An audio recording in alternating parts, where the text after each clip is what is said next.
engineer, instead of Architect Villegas and his team, their CEO came in his behalf. Napataas ang kilay ko. Wow, this Villegas must be someone.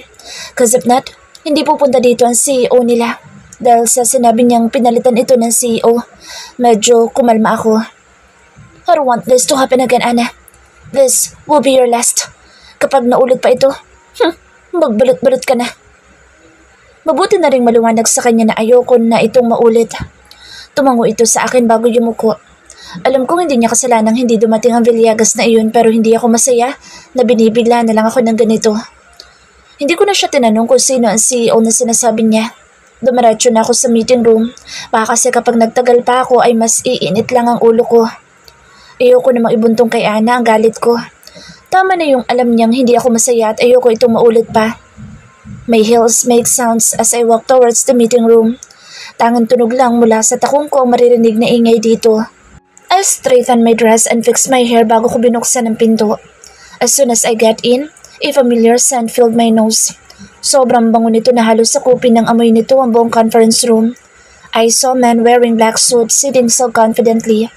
Even though his back is facing me, this man's aura screams danger. Biglang tumahip ang aking dibdib. His boat is familiar. I took a deep breath bago ko nagsalita. Hindi ako pwedeng magpa-intimidate sa kanya. Not in my company. Excuse me, I said in a serious voice. Pumihit ito paharap sa akin. I almost gasped when I saw his face. His skin, but pleasant gray eyes, is looking at me relentlessly and cold. His fake and blushy eyebrows and prominent and well-defined jaw reminds me of someone. I managed to show him my impassive look. Alex Sanders, CEO of Sanders Construction and Land Development Corporation and Companies. My apologies for Architect Villegas and his team for not coming today, he said in baritone voice. So this Villegas is connected with this brute in front of me now. What a small world. Tinanggap ko ang kamay niya, but I pretended that his family name is not familiar to me. Matagal ko nang kinalimutan ng apelyidong iyon. Naramdaman kong bahagyang humigpit ang pagkakapisil niya sa kamay ko kaya napataas ang kilay ko sa kanya. Engineer Priscilla Ortega Montes. Ayoko na sana idugtong ang apelyido ko pero nakapagdesisyon na ako kagabi. I have to start from now on. Owner and CEO of Ortega Contracting Company. He doesn't look intimidated at nakita ko pa ang pinipigilang ngisin nito. Para lang itong nakikipag-usap sa isang kakilala. Seriously? CEO ba talaga itong kaharap ko? Sit down, Mr. Sanders, and proceed with your business. My time is limited. I have another meeting to attend after this. I motioned him to sit. Parang wala naman itong pakialam sa pagtatry ko. Mas lalo pa kong ininis nito nang makita kong bahagyan tumaas ang sulok ng kanyang labi. Kunting-kunti na lang at mabubulyawan ko na ang kumag na ito. Siya lang ay may guts na magpakita sa akin ng ganyan. Ano yung pinagmamalaki niya? Ang pagiging CEO niya o ang apelyido niya? Sanders are known. Not only known, they are famous. They are one of the leading companies both national and international. Matagal na ito sa ganitong larangan. Hindi na ako magpapaligoy-ligoy pa, Engineer Montes. I came here for a proposal. Not for your business or whatsoever, but for my nephew. He said na parang nakikipag-usap lang tungkol sa negosyo. The brute even had the guts to raise his brows on me. I chuckled and smirked at him. Gago din palang isan to eh. Kung hambalusin ko kaya ang pagmumukha niya nitong dala kong MacBook, makakatawa pa kaya siya? Excuse me, mali at ang kumpanyang napuntahan mo, Mr. Sanders. I said boredly, but deep inside, kumukulo na ang dugo ko sa kanya. Come on, Engineer Montes. We both know that you know what I mean. Ganda na to sa akin. If I were you, tatanggapin ko na lang ang proposal para hindi na tayo mahirapan. Ang kapal ng pagmamukha ng kumag na to. Habang tinitingnan ko siya, mas nahahalata ang pagiging magkamukha nila. Pati na rin ang anak ko. Bakit ba kasi pati kulay ng mga mata niya ay namana ng anak ko? Sana kung sa akin pa, hindi ito mahahalata. Kahit sino makakakita sa anak ko at isa sa mga kapamilya na lalaking nasa harap ko ngayon ay hindi magdadalawang isip na magkakamag-anak ang mga ito. A's resemblance to them is very obvious. Look, Engineer Montes, I didn't come here today to fight with you. I just want to meet my nephew and... Meet your nephew? Stop right there, Mr. Sanders. I don't have time for this shits. Kung wala ka na sasabihin, makakaalis ka na. Madami pa akong importanteng tao na dapat kausapin. I was about to stand up nang biglang bumukas ang pinto at nakita ko ang nakangiting mukha ng aking anak. Mommy! Masiglang tawag nito sa akin. Agad akong tumayo at sinalubong ito. I tried to cover him pero malaki na ang anak ko at hindi ko na ito matatabunan. Sinubukan pa nitong silipin ang kausap ko pero agad kong hinawakan ang mukha niya at masuyong hinalikan. Ace, anak, what brought you here? Wala ba kayong pasok? Yes, Mommy. We're dismissed early. Yumakap ito sa bewang ko. I'm sorry, Mom, if I disturbed you. I'm just so excited to show you this. That's why I came here without knocking. Anyway, I will just show you this later. I got to go. I'll just wait inside your office. Tatalikod na sana ang anak ko nang marinig kong magsalita sa Alex. Wait. Agad itong tumayo at lumapit sa pwesto namin. I glared at him to give him a warning look. Pero dadma sa kumag. Walang pakialam itong naglakad at tumayo sa tabi ng anak ko. As I look at my son, halata ang pagkalito sa mukha nito nang tumingin sa lalaking nakatayo sa tabi niya. Hey there, young man. Anak, can you please go to my office? I will just finish my meeting and I will follow you there, okay? Ay, may be rude pero wala akong pakialam. Napaka-kapal naman na lalaking ito at may balak pa talaga magpakilala sa anak ko. Hinawakan ko na ang kamay ni Ace at iginiya itong palabas ng pinto. Kinausap ko muna siya saglit bago ako bumalik sa loob ng meeting room. I had to deal with this brute dahil kung hindi baka masira pa ang mga plano ko. Look, Mr. Sanders, kung ano man ang problema mo, pwede wag mo ko idamay. I want to live in peace. So please, kung wala ka na sasabihin, then you can leave now. Engineer, as much as possible, ayaw kitang pangunahan sa mga plano mo. Pero kapag pinilit mo ko, mapipilitan akong tawagan ng kapatid mo ngayon din para sabihin nakita ko nang matagal niya nang hinahanap. Diretso at seryosong sabi nito sa akin. Wala na ang maliwalas na mukha nito at napalitan na ng pagiging stricto niya. Kaya siguro binansagang ruthless billionaire ang Sanders na ito dahil ang galing manakot. Kinabahan ako ng slight sa sinabi niya. Slight lang. Dahil sino ba siya? Hear me out first, Engineer Montes. I know, I don't have the right to meddle in your personal life but I'm only after for my nephew.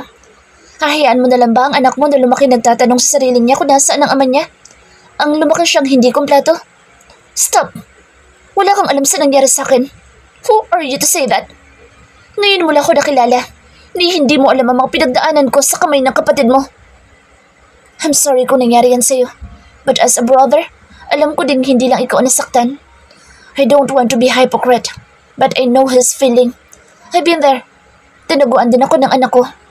Do you think na kapag nalaman niyang may anak siya sa iyo, pakakawalan niya pa kayo ng anak niya? I don't care about him. The moment he left me in the altar, pinatay ko na siya sa puso ko at sa isip ko. Hindi ko na napigilan ang pagpatak ng luha sa aking mga mata pero agad ko itong pinalis. Nung tumingin ako sa kanya, nakita ko ang pagkabigla sa kanyang mukha. Yes, your brother left me in the altar. Ngayon, Mr. Sanders, sabihin mo sa akin ulit lahat ng mga sinabi mo sa akin kanina. Hindi mo alam kung gaano kasakit ang naramdaman ko nung araw na yun. Yung taong inaasahan kong makakasama ko habang buhay ay iniwan akong luhaan sa harap ng Diyos. Oh God, I'm so sorry, Engineer Montes.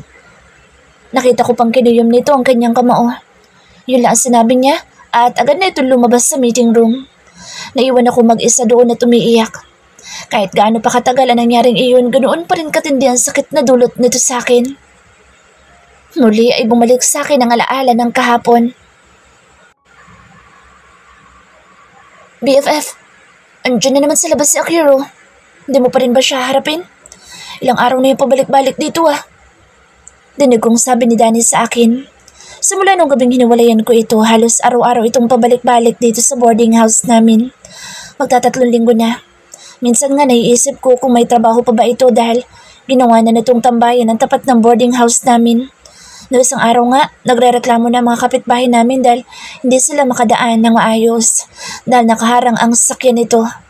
Araw-araw din ako nakakatanggap ng bulaklak mula sa kanya. Nagmumukhang flower shop na itong boarding house namin. Kung ano-anong pagkain din ang pinapadala nito na hindi ko naman kinakain. Sobrang nasaktan pa rin ako sa ginawa niya sa akin. Sa dami ba namang araw, pinili niya pa talaga ang araw na pinakihintay ko. Isang beses, inutusan ko pa si Daniela na itapon sa labas lahat ng bulaklak pero hindi naman ako nito sinunod. Hayaan ko lang daw at nagagandahan siya sa mga bulaklak. I even returned his soulmate necklace pero ibinalik din ito sa akin ni Daniela. Hinubad ko na ito at tinago sa cabinet ko. Ayoko na itong makitang nakasabit sa leeg ko dahil parang nasasakal ako kapag naaalala ko ang ginawa niya sa akin. BFF, pakinggan mo muna kasi ang paliwanag niya. Hindi yung basta mo nalang puputulin na ugnayan niyo sa isa't isa. Parehas lang naman kayong nasasaktan pero bakit nagmamatigas ka pa? Kahit hindi mo man sabihin sa akin, alam ko hanggang ngayon mahal mo pa din siya. Daniela, please. Ayokong makarinig ng kung ano tungkol sa lalaki iyon. Wala akong pakialam kung ano man ang paliwanag niya. Punong-puno na ako sa mga kasinungalingan niya. Tama na. Sobrang sakit na ng puso ko. Alam mo, Priscilla, kung patuloy ka magmamatigas sa kanya at hindi man lang papakinggan ang mga paliwanag niya, mananatili kang ganyan. Oo, maghiwalay kayo pero darating ang araw na magtatanong ka. Huwag mong hayaang mabuhay ka sa galit, Priscilla. Ano ba't pakinggan mo muna ang paliwanag niya at kung ayaw mo na talaga, edi goodbye. At least nagkaliwanagan kayong dalawa. Hindi darating ang araw na may mga what ifs ka. Ang hirap mag-move on, Priscilla, lalo na kung marami kang katanungan sa isip mo. Napatingin tuloy ako sa kanya. Sa pagkakaalam ko, wala namang naging boyfriend itong si Daniela pero kung makapayo'y wagas. Akalain mo pang ilang beses na itong nagkarelasyon. Pero in fairness naman sa kanya, parang nahimasmasan ako sa sinabi niya. Totoo naman kasi hindi ko binigyan si Akiro ng pagkakataon na ipaliwanag ang tungkol doon sa larawan. Agad lang ako nagdesisyon na putulin ang namamagitan sa amin dahil sa sobrang nasaktan ako ng gabing iyon. Siguro nga tama si Danny. Kung gusto kong tuluyang makapag-move on, hahayaan kong marinig ang mga paliwanag niya. Baka sakali, mas madali ko pang makalimutan siya pag nagkataon. Love, napatigil ako sa aking paglakad nang marinig ko ang boss ni Akiro. Kahit hindi ko pa siya lungunin, kilalang kilala ko ang boss niya. Pagkatapos namin mag-usap ni Daniela nung nakaraan, ay napagdesisyonan kong bigyan siya ng pagkakataong makapagpaliwanag sa akin. But I never expected that it will happen today. Kagagaling ko lang sa review center. 3 months from now, board examination na namin. Hindi ako pwedeng madistract. Kailangan kong mag-focus para makapasa ako. Pero paano ko yung magagawa kung halos araw-araw ginagambalan niya ako?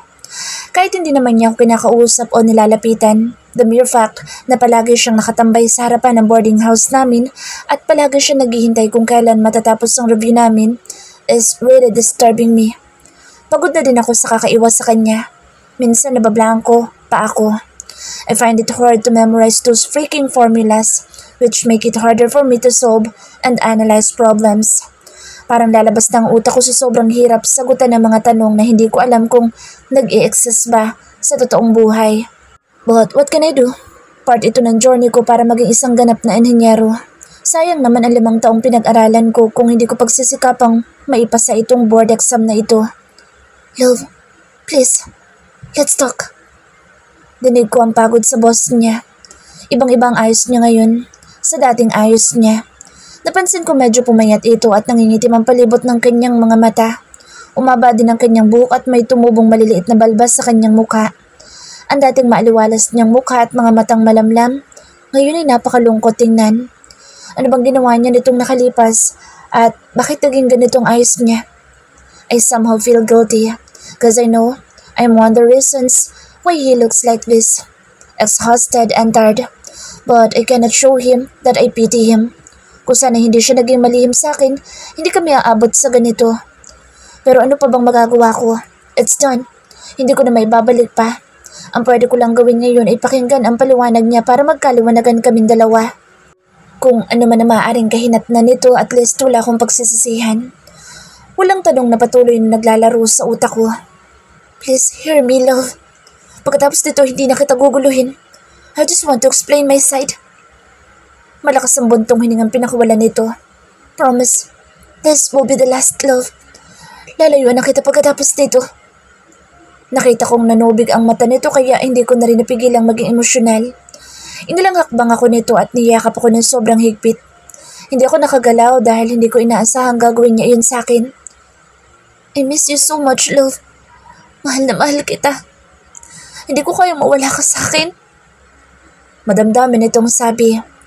Naramdaman ko yumuyog-yug ang balikat niya habang mahigpit pa rin ang pagkakayakap sa akin.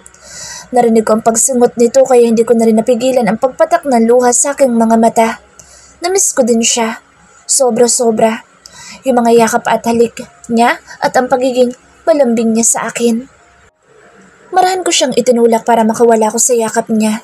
Nung una ay ayaw pa nito pero kalaunan, lumuwag din ang pagkakayakap niya sa akin. Tanuyo nito ang luha sa aking mga mata at dinampian nito ng masuyong halik. How I miss this feeling, that calming feeling every time he kissed me gently. I don't want to see you crying, love. Sabi nito pagkatapos. I'm sorry. Hinawakan nito ang aking kamay at iginiya ako sa sakyan niya. Hindi ako kumontra at hinayaan ko lang siya kung saan niya ako dadalhin. Sabihin ng marupok ako pero ano magagawa ko? He's the only one who can make me extremely mad and happy at the same time. He's the only one who can make me feel these roller coaster feelings. These different kind of emotions that only me and him can understand. Kasalanan ba na sobrang mahal ko siya? Kung kasalanan, then I'm guilty. Nung nakaupo na kaming dalawa sa sasakyan niya, naramdaman ko ang mabigat nitong paghinga. Is it okay if we talk to my condo, love? Masuyong tanong nito sa akin. Tumango lamang ako sa kanya. Isang malakas na buntong hininga pa ang pinakawalan nito bago ito tahimik na nagmaneho. What do you want to eat, love?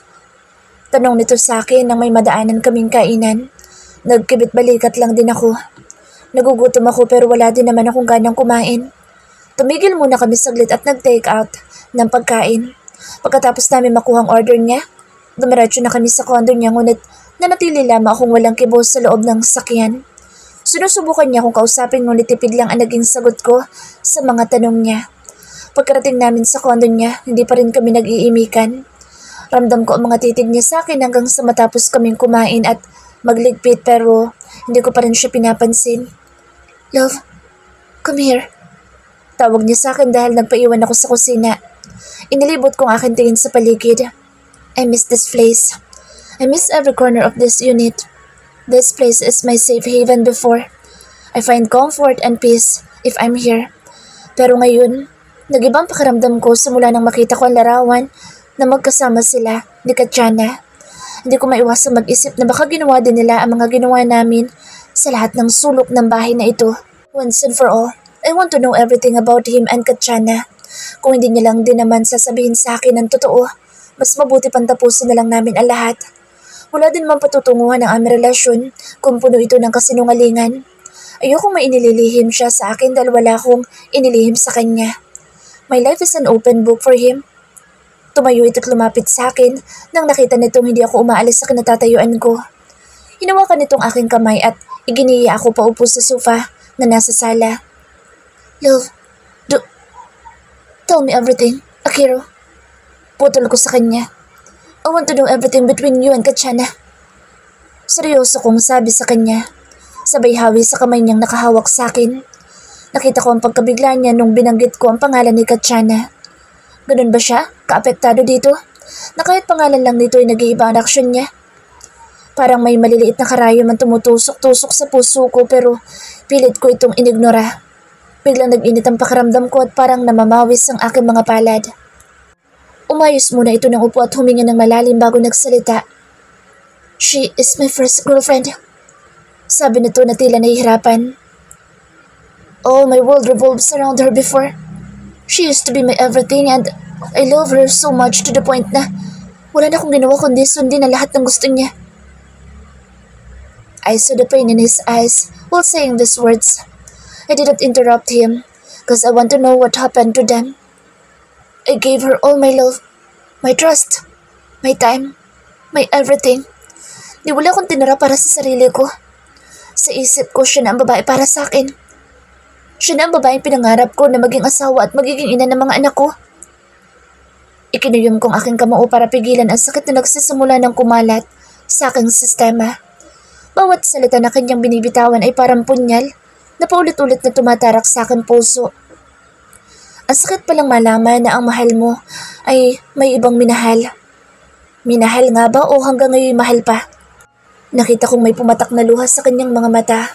Humarap ito sa akin at marahang idinantay ang mga palad niya sa nakakuyom kong mga kamay.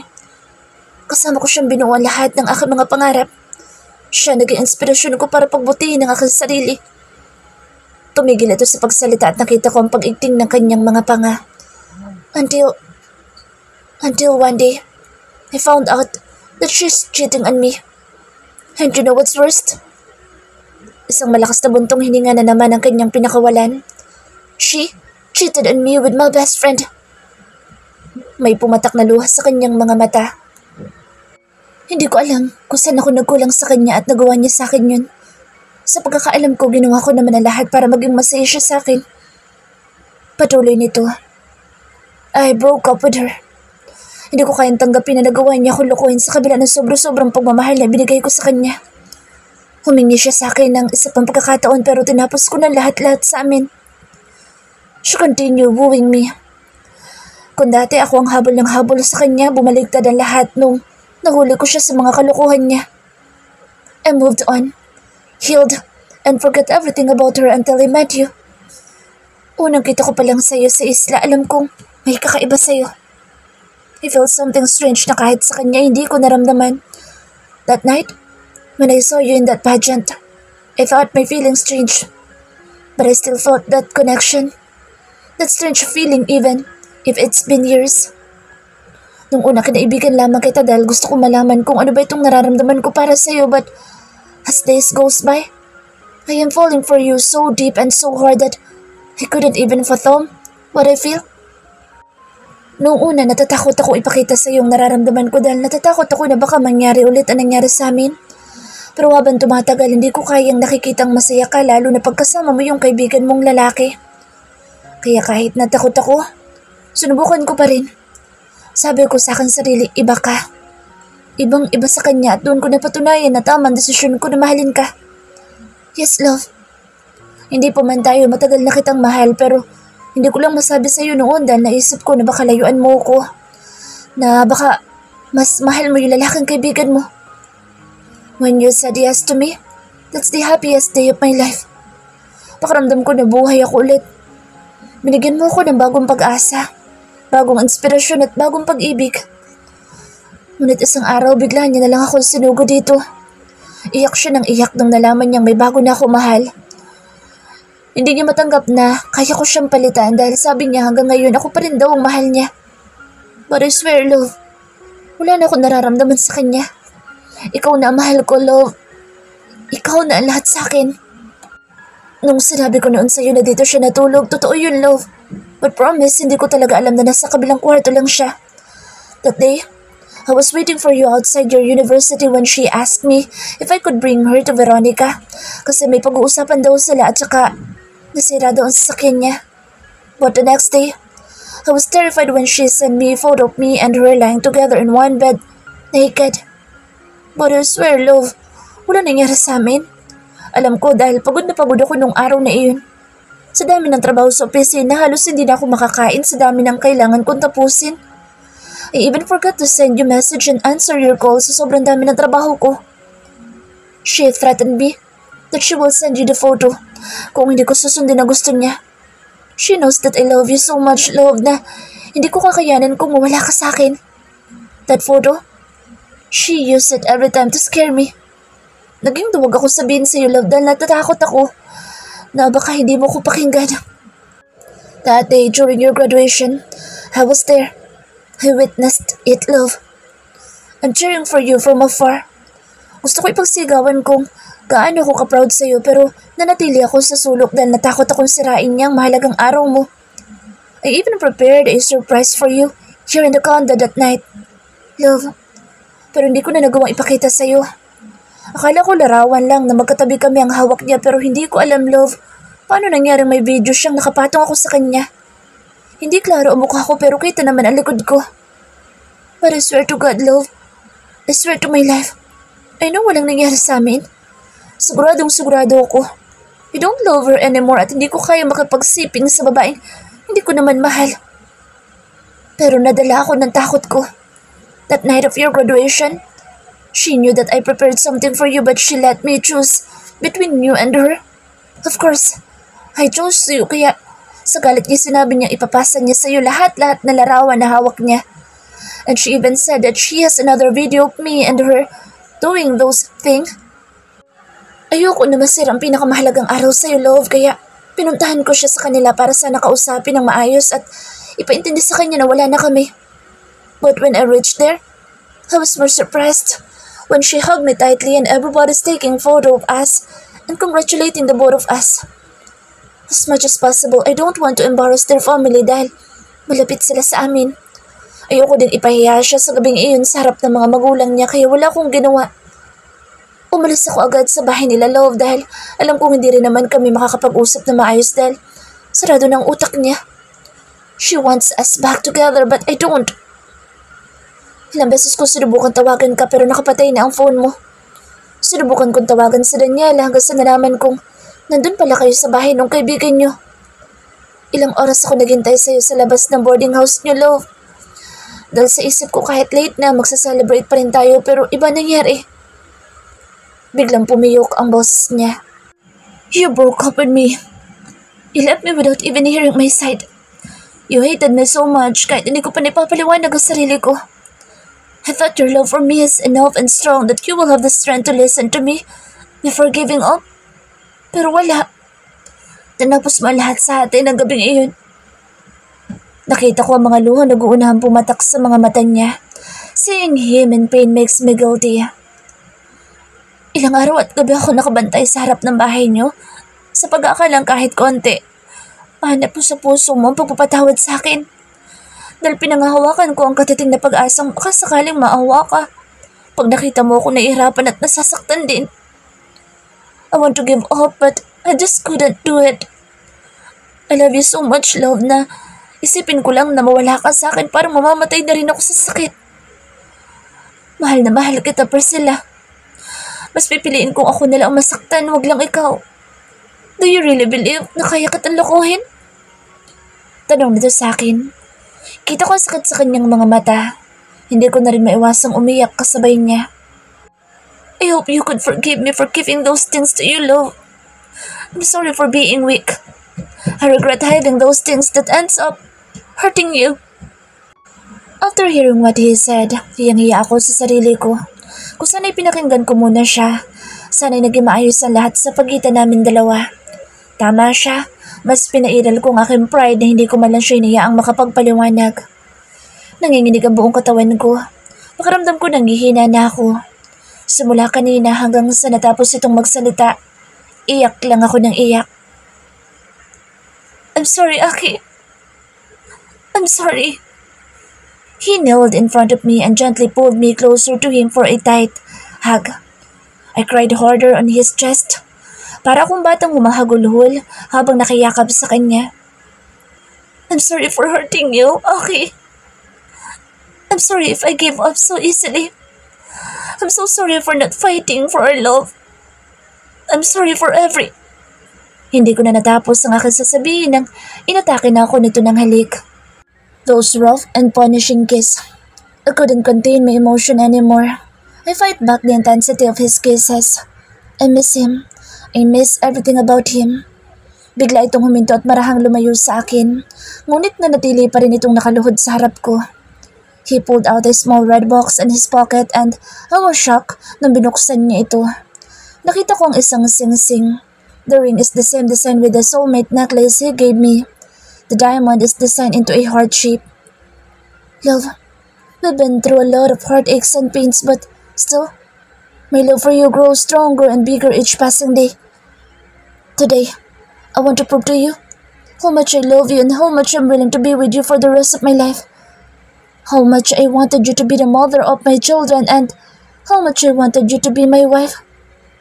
Priscilla Montes, my love, please marry me. His gray eyes is bleeding. I can feel the love and gentleness as he say those words to me. Wala na akong ibang naramdaman kundi labis na kasiyahan. Hindi na ako nagdalawang isip pa. Bakit pa namin pahirapan ang aming sarili kung parehas lang naman kami ng nararamdaman? Yes. Yes, Aki. I will marry you. I love you too so much that I can't imagine my life without you. You're my everything. Ikaw na lang meron ako. Hindi ko kayang mawala ka pa sa akin. I said yes to him dahil akala ko siya na ang para sa akin. Na siya na ibinigay ng Panginoon para maging kasama ko habang buhay. Everything happened so fast. Pagkatapos ng proposal niya, siya mismo ang personal na umasikaso sa lahat ng kailangan para sa kasal namin. He can't help him with every detail because I'm also busy with the preparation for my board exams. Good thing that is he's very patient and understanding with me. Sinabi niyang naintindihan niya ang nararamdaman ko dahil napagdaanan niya na lahat ng ito. Ang gabi ay ginagawa ko ng araw para lang masiguradong maipasa ko ang aking exam. May mga panahong pagod at inaantok pa ako pero kailangan kong bumangon para makapag-review. I review at home and at the same time, I go to the review center. Sa kanya na rin ako nakatira. Mabutit na intindihan ako ni Daniela nung nagdesisyon ako lumipat sa kondo ni Akiro. Ito din kasi ang hiling ni Akiro sa akin para kahit papaano'y matutulungan at maalagaan niya ako. May mga panahong nahihilo at nasusuka pa ako sa sobrang pagod at stress. I don't know that reaching my dream would be this hard. Pero laking pasasalamat ko at nandyan si Akiro na matyagang nag-aalaga sa akin kahit alam ko na pagod din siya. I told him that we'll have our wedding after the board exams para matulungan ko siya. But he said, kaya niya na, and he insisted that he can do it by his own. We agreed that it will be intimate wedding and only those who are close to me and him will attend. Dahil nga madalian. 5 lang naman ang sa side ko. Daniela and Sam at ang mag-asawang may-ari ng boarding house na inuupahan namin ni Danny. Kasama ang panganay nilang anak na babae. Hindi ko alam kung ilan ang dadalo sa side niya. We didn't even tell his parents dahil ang sabi niya, hindi papayag ang mga ito na simpleng kasalan lang. Naintindihan ko naman ang mga ito dahil nga kilala ang pamilya nila sa lipunan. I still didn't meet his parents or anyone from his family. Pero sa pagkakaalam ko, his younger sister Veronica knew about our relationship. Sinabi ko sa kanya na ipakilala niya na lang ako kapag natapos na kami ikasal. May takot din kasi ako na baka hindi ako matanggap ng pamilya niya. Hindi ko din naman kasi alam kung ano ugali ng mga ito. Takot din ako na baka mas piliin nila si Katrina kaysa sa akin.